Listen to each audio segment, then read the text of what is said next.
বন্ধুরা প্রথমেই জানাই তোমাদের সবাইকে শুভ সকাল। আর এই দেখো আমার মায়ের তো বলেছিলাম মায়ের দেওয়া হয়েছে, তোমরা মায়ের দেওয়া মানে বোঝো কিনা জানি না। যাই হোক চলো সকাল সকাল কিছু সংসারের কাজকর্ম সেরে চলে গেলাম বাজারে। আর এই দেখো এই মায়ের দেওয়া হওয়ার পরে ফলি মাছের ঝোল খাওয়াতে হয়, যার হয় তা আমরা সবাই মিলেই খেলাম ফলি মাছের ঝোল। দুটো ফলি মাছ নিলাম, নিয়ে চলো আর ক্যামেরা করছি। তোমরা ছেড়ে দেবে না না ওনারা ছাড়বো না, আমার একটু ছেড়ে দাও না। ও তোমরা ছাড়ো ছাড়ো ছাড়ো ছাড়ো, আমার ভালো লাগে। আমি তো মোবাইল আনি না তো। হ্যাঁ ছাড়ো, একদম পুরো মাছটা তুলে দাও। এটা আমাদের বাড়ির সামনে বাজার, অনেক বড়ই বাজার, তার মধ্যে উনিও বসে, নানান ধরনের মাছ নিয়ে বসে, সব রকম মাছই পাওয়া যায়। আশা করি সবাই আসে, অনেক বড় বাজার। ভালো করে আজ ছাড়াবে কিন্তু, ভালো করে ছাড়াবো। বন্ধুরা তোমরা তো দেখলেই বাজার দিয়ে ফলি মাছ নিয়ে আসলাম, একটু আঁশ ছাড়িয়ে নিয়ে এসেছি, আর একটুখানি আঁশ আছে, সেটা আমি বাড়িতে ভালো করে বেছে নেব। বন্ধুরা দেখো যেটুকানি আঁশ রয়েছে সেইটুকানি দেখো, একটা মাছের মুখের দাঁত দিয়ে আর একটা মাছের মানে আঁশ ছাড়াতে হয়। আমি আস্তে আস্তে যেটুকানি আঁশ আছে একদম গুড়ি গুড়ি আঁশ। বন্ধুরা এই আঁশ থাকলে খেতে ভালো লাগে না, কিন্তু বোঝা যায় না যে এই আঁশ আছে, কিন্তু তার মধ্যেও। আর ফলি মাছ বন্ধুরা, ফলি মাছ সব থেকে হচ্ছে কাটা সহজ, কারণ ফলি মাছে বেশি নোংরা থাকে না, আঁশটাই একটু ছাড়ানো যা কষ্টকর। আর এই দেখো ফলি মাছে আমরা তো কোনো মাছেরই কানকো খাই না, তোমাদের তো আগেও অনেক ভিডিওতে বলেছি। কানকো থেকে এমনভাবে টান দিতে হবে যে পেটের ময়লাটাও বেরিয়ে আসবে, আর কোনো মানে মাছে ময়লা থাকে না। এবার পিস পিস করে কেটে নিচ্ছি বন্ধুরা, মাছগুলো অনেক বড় বড়, যার জন্য। আর সত্যি কথা বলতে গেলে আমরা তো একবেলা মাছ খাই, ওই জন্য একটুখানি বড় বড় করেই পিস করলাম, যার জন্য। আর এই দেখো মাছের মুখটা ধরে একটুখানি কেটে নিলাম একটুখানি, আর এই সাইডের যে ইয়েটা আছে এইটা কেটে নিয়ে কানকোটা বের করে দিলাম। এইভাবে ফলি মাছ কাটি বন্ধুরা। চলো তাহলে তোমাদেরকে দেখালাম ফলি মাছ কীভাবে কাটবো। পুরো মাছটা তোমরা পুরো ভিডিওটা দেখো বন্ধুরা, তোমাদের ভালো লাগবে আশা করি। আর তোমরা অতি অবশ্যই আমার চ্যানেলটাকে সাবস্ক্রাইব করে দাও, আর পুরো ভিডিওটা দেখো, একটা লাইক করে দাও বন্ধুরা। অনেকেই আছে আমার ভিডিও দেখছে, তার মধ্যেও আমার ভিডিওতে একজন কমেন্ট করেছে যে আপু তোমার রান্না খুব সুন্দর। আমার তাকে অসংখ্য ধন্যবাদ, ভালোবাসা। যাই হোক এইবার আমি সমস্ত মাছগুলোকে আবার ভালো করে ধুয়ে নিলাম, ধুয়ে নিয়ে তারপরে এরপরে বটিটাকেও ধুয়ে নেব বন্ধুরা, কারণ মাছ জিনিস যত ধোবে, কথায় বলে মাছ যত ধোবে তত মাছের স্বাদ বাড়ে, আর মাংস যত কম ধোবে তত মাংসের স্বাদ বাড়ে, যার জন্য। আর দেখতেই পাচ্ছ মাছটা কাটলাম বলে বটিটাকে একটু ভালো করে ধুয়ে নিচ্ছি বন্ধুরা। আর অন্য দিন হলে তো বটিটাকে মেজেই নিতে হতো, সোমবার বা শনিবার আমরা তো মাছ খাই না, যার জন্য।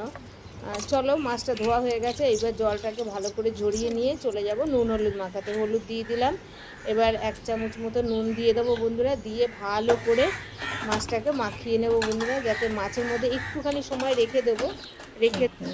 বন্ধুরা ফলি মাছের ঝোল করার জন্য দেখো বড়ি নিয়ে নিয়েছি, এখানে নিয়েছি আদা আর জিরে, এখানে নিয়েছি শুকনো লঙ্কা, এখানে নিয়েছি আলু, আর এই যে তেজপাতা। এই যে তেজপাতাগুলো দেখছো আমি এই মশলার সঙ্গে বেটে নেব এর সঙ্গে। তাহলে চলো আর রান্না শুরু করে দেব। মাছটা আমি ভাজা বসিয়ে দিই, নুন হলুদ মাখিয়ে দিয়েছি, চলো তাড়াতাড়ি। কড়াই বসিয়ে দিয়েছি, কড়াইতে দিয়ে দিচ্ছি তেল। বন্ধুরা শিলপাটায় আমি নিয়ে নিয়েছি জিরে, আদা আর এই যে তেজপাতা, দেখতেই পাচ্ছ সব একসঙ্গে বেটে নেব বন্ধুরা। তেল গরম হয়ে গেছে, এবার মাছ ছেড়ে দেবো বন্ধুরা। 3 পিস মাছ ছেড়ে দিলাম, আর দেখো এখানে রয়েছে, আরও পরে ভাজবো, এটা ভাজা হোক বন্ধুরা। 1 পিস হয়ে গেছে তাই আমি উল্টো পিস উল্টে দিলাম। এই দেখো 1 পিস কত সুন্দর করে ভাজা হয়ে গেছে বন্ধুরা। মাছটা ভাজা হয়ে গেছে, আমি তুলে নেব।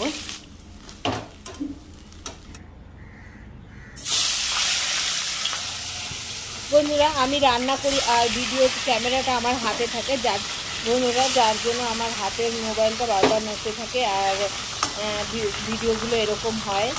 তোমরা কিছু মনে করো না, একটু মানিয়ে নিও বন্ধুরা। সব মাছগুলো দিয়ে দিলাম, এবার মাছগুলো ভাজা হবে।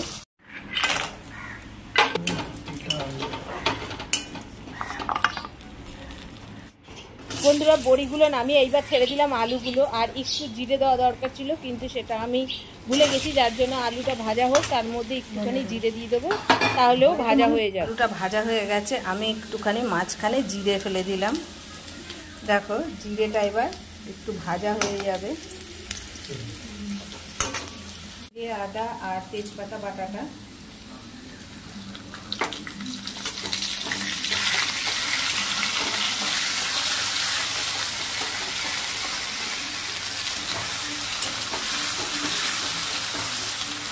আর এই যে দেখো এখানে লঙ্কা বাটাটা রয়েছে,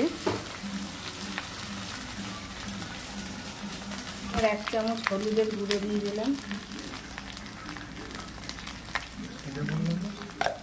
পরে বলে দেবো, ওরমভাবে হয় না।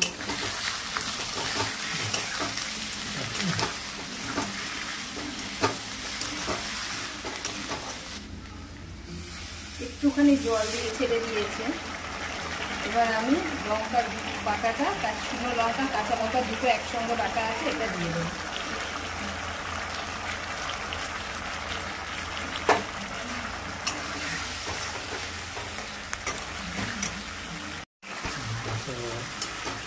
এইগুলো যে ছোটো ছোটো বাটিতে রয়েছে, এই মশলা দিয়ে ধুয়ে জলটা দেবো। দেখো জলটা প্রায় 1 বাটির মতন দেবো। চলো মশলাটা প্রায় আমার কষানো হয়ে গেছে। দেখো এরকমভাবে রান্না করলে তরকারির কালারটা খুব সুন্দর আসবে।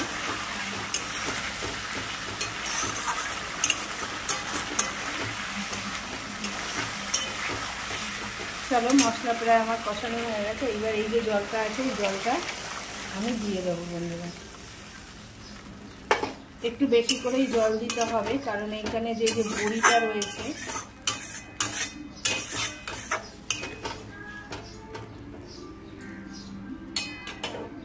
এই যে বড়িটা রয়েছে, বড়িতে কিন্তু প্রচুর পরিমাণে জল টানে, তার জন্য একটু বেশি করে জল দিতে হবে, আর আলুটাও সেদ্ধ হবে।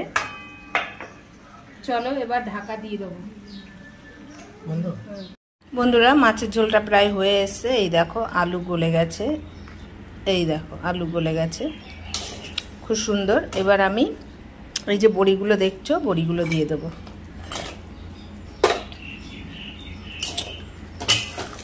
বড়িগুলো দিয়ে দিলাম। এবার যে মাছগুলো রয়েছে, মাছগুলো দিয়ে দেবো।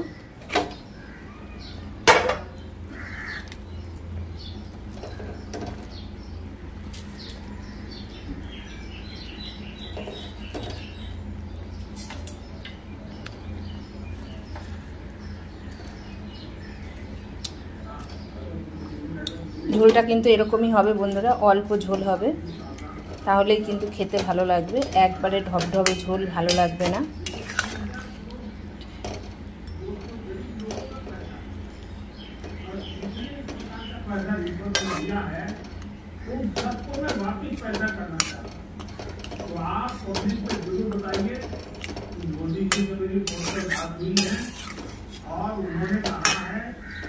बंगाल के लोग विकास करें, जो 3,000 करोड़ रुपए इसीलिए पैकेज किया हुआ, वो 3,000 करोड़ रुपया गरीबों का पैसा है बंगाल में। और वो उनको চলো এবার একটু টকবক করে ফুটবে আর নামিয়ে দেবো বন্ধুরা। আমার রান্না কমপ্লিট হয়ে যাবে। वो क्या बात करते हैं, अपनी अपेक्षाएं आपको बताते हैं, बताते तो हैं आपके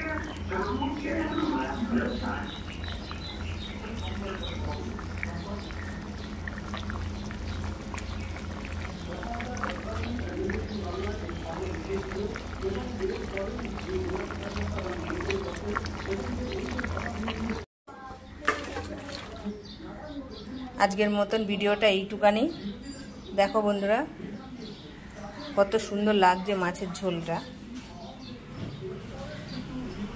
তাহলে আজকের মতন এইটুকানি ভিডিওটা, টাটা।